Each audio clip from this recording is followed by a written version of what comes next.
Redi Direko. 17 minutes past 10 o'clock. Let's talk about Bafana and their miracle team spirit. What does it take to make this team a miracle team? Here's somebody who's got passionate ideas about this. Dr. Nikolaus, international brand leadership expert and author. He'll be launching his book in the next few weeks at the 50-day mark, and I'll tell you all about it. Good morning. Welcome. Morning, Redi. Thank you very much. It's always nice to see you. I love your T-shirt, your Bafana T-shirt. You managed to get just the right size. Well, I'm working hard at making it the right size. No, it is. I mean, I see other people with these baggy T-shirts that look like maxi dresses. Do you carry that ball everywhere you go? I carry it when I even take it to bed. Really? Yes. Are you that passionate? Well, my wife is getting a bit jealous. All right, this is very serious. I mean, it's only a couple of days to go. How many days to be exact? Just over 80, isn't it? Under 80, just under 80. And clearly, as far as the stadium and the logistics are concerned, there are people who are qualified to do that job. But what would you say is our responsibility as South African citizens at this time? Well, it's very simple, and I've analyzed the last 7 World Cups, all the way going back to the 1982 World Cup held in Spain. And there is a sequence that you find before the World Cup. The hosting nation goes into almost collective depression. In fact, that's what the German president called it. Before the German World Cup 2006, he spoke about collective depression. And then something happens, and it has a lot to do with the hosting team. In fact, the hosting team becomes the catalyst.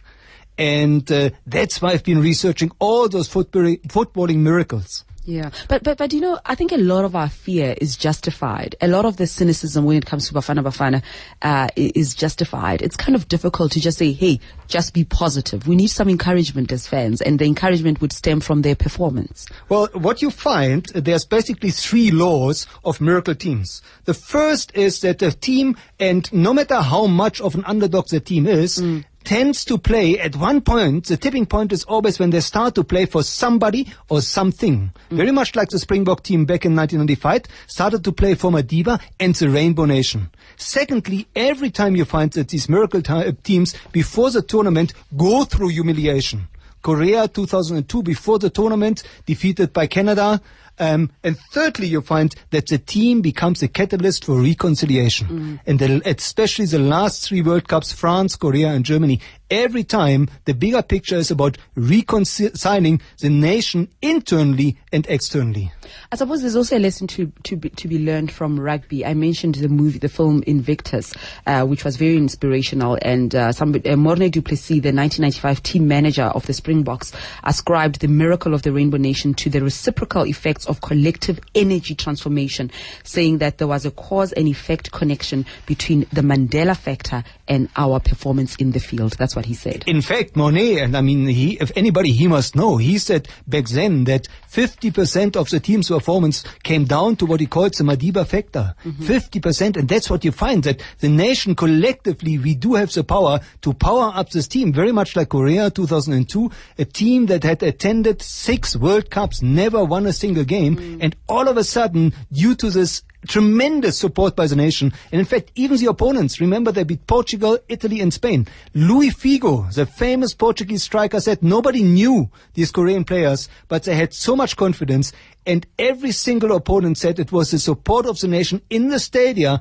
and outside that made the difference. And it's amazing how the World Cup 2002, Korea turned out to be the surprise team, and it was so much more than the results of the soccer game, but it boosted soccer in Asia quite tremendously. In fact, 2002 saw 3 miracles. First of all, the Korean team. Secondly, the Turkish team that had only qualified for 1 World Cup ever back in 1954, that were considered the whipping boys of football, and all of a sudden went to the 3rd place. And if you look at the context, Turkey had just gone through a major recession. 1 million people had lost their work. 20,000 people died in an earthquake. And the mood was extremely pessimistic. And all of a sudden, this team of nobody wins, goes to the bronze medal. And what it does, it really, and that's the feedback we got from the players, it made the nation happy again. Does it not put the team under pressure when people like Thomas and Bridget saying Bafana is going to win the World Cup? What is the effect of that? What is the effect of that? No. You see, the tipping point, the tipping point you find comes at one specific moment. In Germany, it came on the 14th of June, the second game. And it will be this time, the decisive game will be the second game. Now, the second game, the 14th of June, 2006, when Germany scored an extra time, the winning goal against Poland, that was the moment when the whole nation rallied behind this team. Okay. So you can't commandeer the nation, but it will happen. Okay. And tell us more. I think we have touched on it, but let's give it a name. I read that it's called the, Pygmalion or Rosenthal effect, where the greater the expectation placed upon people, the better they perform. Yeah, Pygmalion was actually a Greek prince. And the myth has it that he fell in love with a statue of a beautiful woman, and he prayed to the gods that the statue become alive. And alive she did become. They got married, and it proves, and that is a scientific concept, the law of expectation. If you expect somebody to do well, 9 out of 10 times they will. Yeah. But at the same time, and anybody that has children surely can attest to that, if you expect your child not to do well, at the same time, they will do exactly that. So, all right, we'd love to hear your thoughts, and this is the theme of the discussion. Dr. Nikolaus is just telling us about the Pygmalion or Rosenthal effect.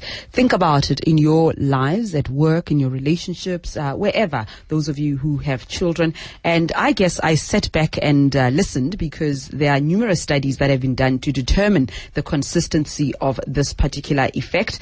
And such research project called Pygmalion in the Classroom proved that a teacher's expectations can motivate student achievement. So how do you feel about all of that? How do you think you can contribute to all of that? Do you see that as your responsibility in the first place?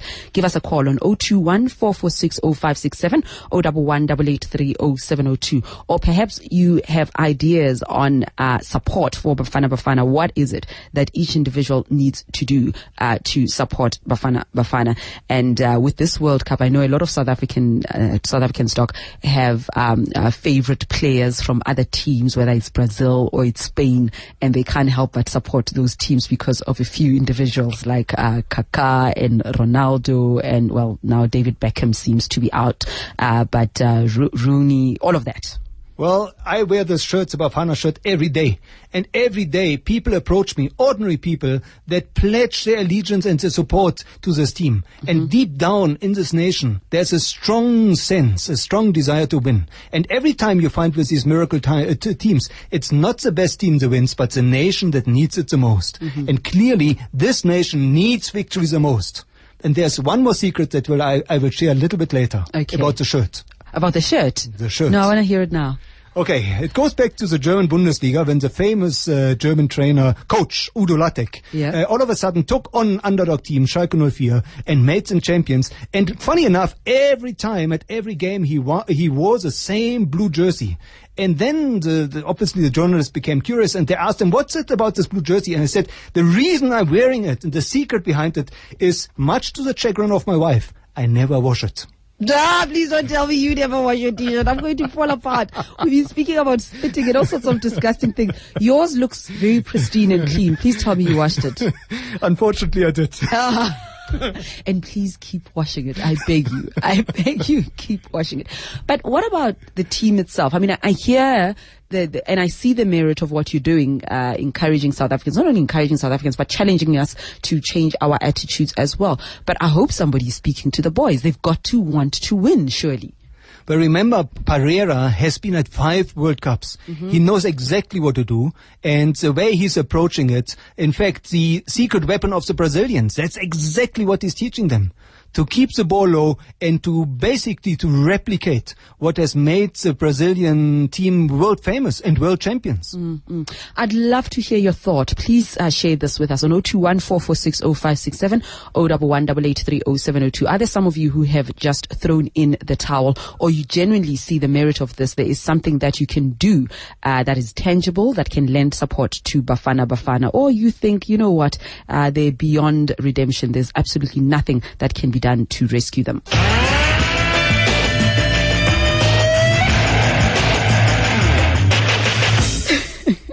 We're chatting to Dr. Nikolaus Eberl, international brand leadership expert, and he is going to launch his book at the 50-day mark. And I'll tell you all about it. It's all about the expectations, the alchemy of miracle teams, why underdogs triumph.